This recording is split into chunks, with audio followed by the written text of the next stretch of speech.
Genesis, Kabanata 37. Si Jacob ay nanatili sa Kanaan, sa lupaing tinirhan ng kanyang ama.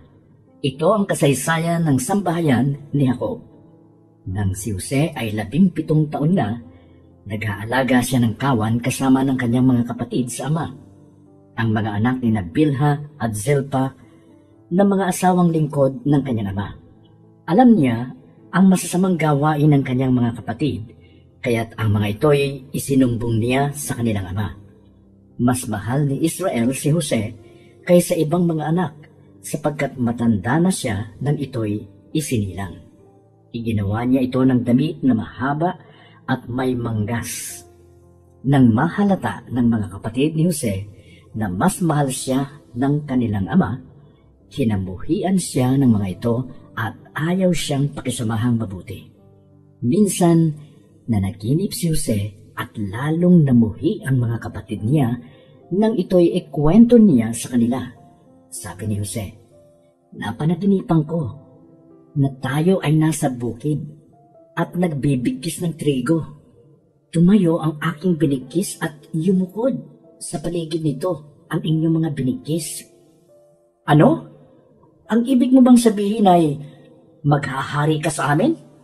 tanong nila. At lalo silang nagalit kay Jose. Nanaginip muli si Jose at isinalaysay sa kanyang mga kapatid ang ganito, "Nakita ko sa aking panaginip na ang araw, ang buwan at 11 bituin ay yumuko sa aking harapan." Sinabi rin niya ito sa kanyang ama, at ito'y nagalit din sa kanya. "Anong ibig mong sabihin?" tanong ng ama. "Kami ng iyong ina at mga kapatid ay yuyuko sa harapan mo?" Inggit na inggit kay Jose ang kanyang mga kapatid. Inisip-isip namang mabuti ng kanyang ama ang mga bagay na ito. Isang araw, nasa Shechem ang mga kapatid ni Jose at pinapastol doon ang kawan ng kanilang ama. Sinabi ni Israel kay Jose, "Gumaya ka at sumunod sa iyong mga kapatid." "Opo," tugon ni Jose. Sinabi pa ng kanyang ama, "Tingnan mo kung sila'y nasa mabuting kalagayan. Pagkatapos, bumalik ka agad at nang malaman ko." Lumakad nga si Jose mula sa libis ng Hebron at nakarating sa Shechem. Sa kanyang paglalakad, nakita siya ng isang lalaki at tinanong kung anong hinahanap niya. "Hinahanap ko po ang aking mga kapatid na nagpapastol ng aming kawan," sagot niya. "Saan ko po kaya sila makikita?" Sinabi ng lalaki, "Umalis na sila at ang dinig ko'y sa Dotan pupunta." Sumunod si Jose at natagpuan nga roon ang mga kapatid. Malayo pa'y natanaw na siya ng mga ito. Nagkaisa silang patayin siya. Sinabi nila, "Ayan na ang mahilig managinip. Patayin natin siya at ihulog sa balon at sabihin siya'y sinila ng mabangis na hayop. Tingnan natin kung ano ang mangyayari sa kanyang mga panaginip." Narinig ito ni Ruben at binalak niyang iligtas si Jose. Sabi niya, Huwag nating patayin. Huwag natin siyang pagbuhatan ng kamay. Ihulog na lamang natin sa balon." Sinabi niya ito sapagkat ang balak niya ay iligtas ang kapatid at dalhin ito sa kanyang ama. Paglapit ni Jose, hinubad nila ang mahabang damit nito na may manggas at inihulog sa isang tuyong balon. Habang sila'y kumakain, may natanaw silang pangkat ng mga Ismaelitang mula sa Gilead. Ang kanilang mga kamelyo ay may kargang mga gagawing pabango na dadalhin sa Ehipto. Sinabi ni Huda sa kanyang mga kapatid, "Wala tayong mapapala kung papatayin natin ang ating kapatid. Mabuti pa'y ipagbili na lamang natin siya sa mga Ismaelita kaysa ating saktan. Siya'y kapatid din natin, laman ng ating laman at dugo ng ating dugo. At sila'y nagkasundo. Kaya't nang may dumara ang mga mangangalakal na Midyanita, iniahon nila si Jose at ipinagbili sa halagang 20 pirasong pilak. At si Jose dinala ng mga Ismaelita sa Ehipto. Pagbalik ni Ruben sa Banon, nakita niyang wala na roon si Jose. Sa laki ng kanyang pagdaramdam, pinunit niya ang kanyang damit. Lumapit siya sa kanyang mga kapatid at ang sabi, "Wala na sa balon si Jose. Ano ang gagawin ko ngayon?" Nagpatay sila ng kambing at itinubog sa dugo nito ang hinubad na damit ni Jose. Pagkatapos, dinala nila ito sa kanilang ama at sinabi, "Nakita po namin ang damit na ito. Tingnan nga ninyo kung ito nga ang sa mahal ninyong anak." Nakilala niya agad ang damit. "Kanya nga ito. Pinatay ng mabangis na hayop ang anak ko. Piyong nagkaluray-luray ang kanyang katawan." Sinira ni Jacob ang suot niyang damit at nagsuot ng damit panluksa. Ipinagluksa niya ng mahabang panahon ang nangyari sa kanyang anak. Inaliw siya ng lahat niyang mga anak, ngunit patuloy ang kanyang pamimigati. Sinabi niya, "Mapupunta ako sa daigdig ng mga patay na nagtatalamhati dahil sa pagkawala ng aking anak." Patuloy siyang nagluksa dahil kay Jose. Samantala, pagdating sa Ehipto, ipinagbili si Jose ng mga Midyanita kay Potifar, isang punong kawal ng Faraon at kapitan ng mga tanod sa palasyo. Genesis, Kabanata 38. Nang panahong iyon, humiwalay si Juda sa kanyang mga kapatid at nakipanirahan kay Hira na isang Adulamita. Napangasawa niya roon ang anak ni Sua, isang Kananeo. Nagkaanak sila ng 3 lalaki. Ang ipinangalan sa panganay, ang pangalaway Onan, at Sela naman ang pangatlo. Si Juda ay nasa Kizib nang ipanganak si Sela. Pinapag-asawa ni Juda ang kanyang panganay na si at ang napangasawa nito'y si Tamar. Napakasama ng ugali ni kaya't nagalit sa kanya si Yahweh at siya ay pinatay.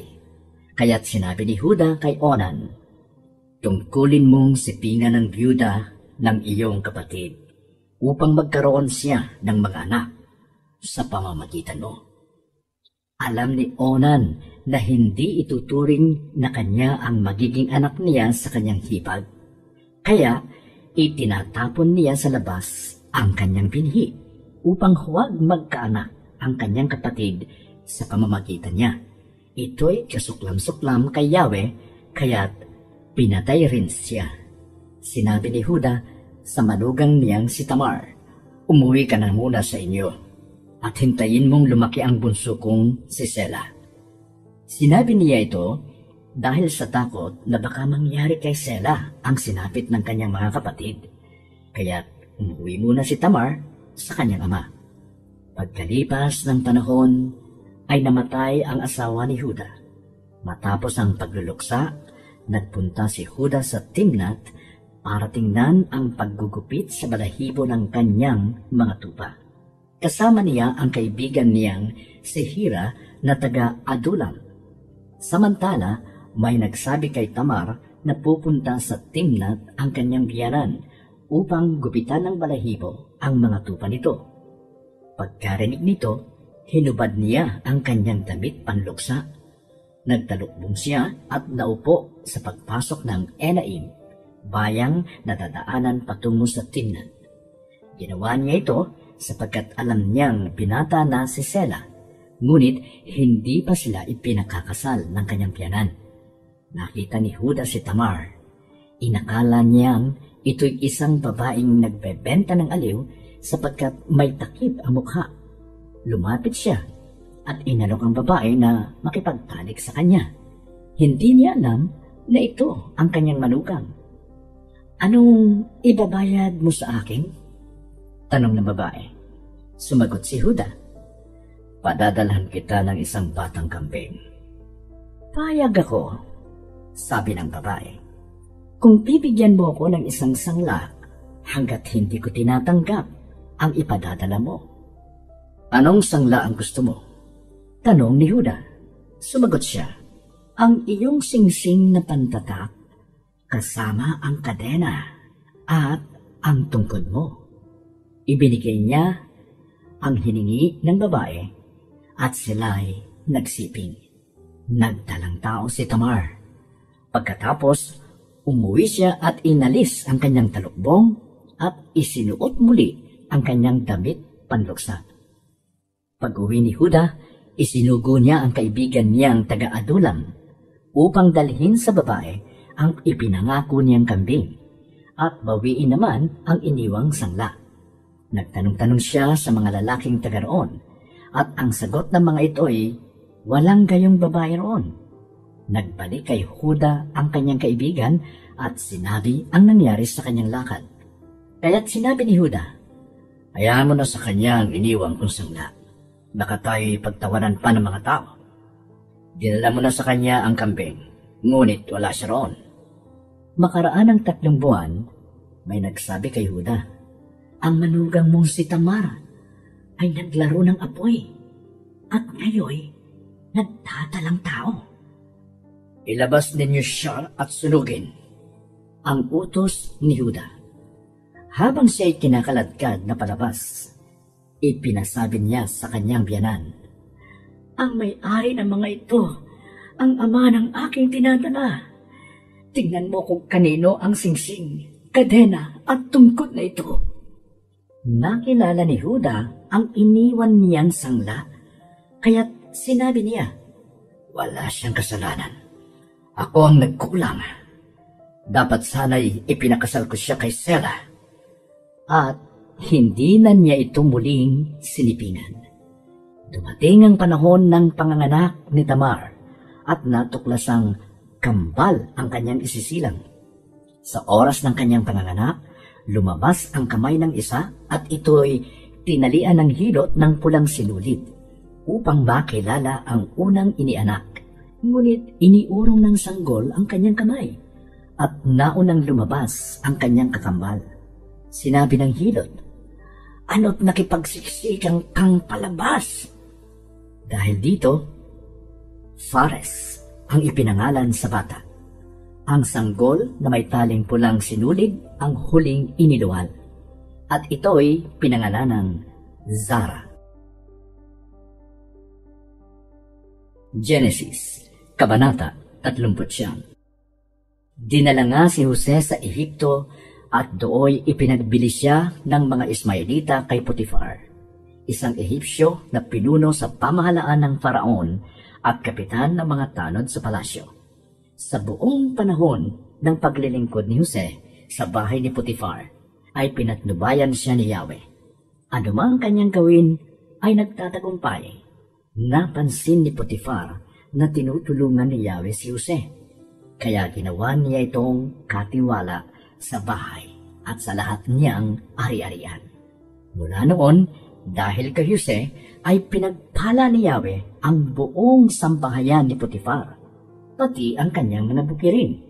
Ipinagkatiwala ni Potifar kay Jose ang lahat, maliban sa pagpili ng kanyang kakainin. Si Jose matipuno at magandang lalaki. Dumating ang panahon na pinagnasaan siya ng asawa ni Potifar. Sinabi nito, sipingan mo ako. Tumanggi si Jose at ang sabi, panatag po ang kalooban ng aking Panginoon. Sapagkat ako'y narito, ginawa niya akong katiwala at ipinamahala niya sa akin ang lahat sa bahay na ito. Maliban sa inyo na kanyang asawa, hindi ko po magagawa ang ganyan kalaking kataksilan at pagkakasala sa Diyos. Hindi pinapansin ni Jose ang babae, kahit araw-araw itong nakikiusap na sumiping sa kanya.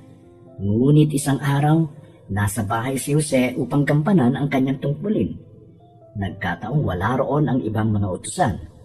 Walang ano-ano'y hinablot ng babae ang kanyang balabal at sinabi, "Halika't, sipingan mo na ako."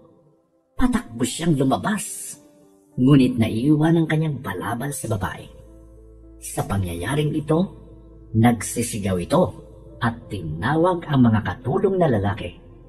"Tingnan ninyo! Dinalhan tayo ng asawa ko ng Hebreong ito para hamakin tayo. Sukat ba namang pasukin ako sa aking silid at gusto akong pagsamantalahan? Mabuti na lamang at ako'y nakasigaw. Pagsigaw ko'y kumaripas siya ng takbo at naiwan sa akin ang kanyang damit." Itinago niya ang balabal ni Jose hanggang sa dumating ang asawa. Sinabi niya rito, "Ang Hebreong dinala mo rito'y bigla na lamang pumasok sa aking silid at gusto akong pagsamantalahan. Nang ako'y sumigaw, kumaripas ng takbo at naiwan sa akin ang kanyang balabal." Nagalit si Potifar nang marinig ang sinabi ng asawa. Kaya't ipinahuli niya si Jose at isinama sa mga bilanggong tauhan ng Paraon. Ngunit si Jose ay hindi pinabayaan ni Yahweh. Ang bantay ng bilangguan ay naging napakabait sa kanya. Si Jose ay ginawa niyang tagapamahala ng lahat ng mga bilanggo at siya ang tanging nagpapasya kung ano ang gagawin sa loob ng bilangguan. Hindi na halos nakikialam ang bantay ng bilangguan sa ginagawa ni Jose sapagkat si Yahweh ay kasama nito at pinagtatagumpay siya sa lahat niyang gawain.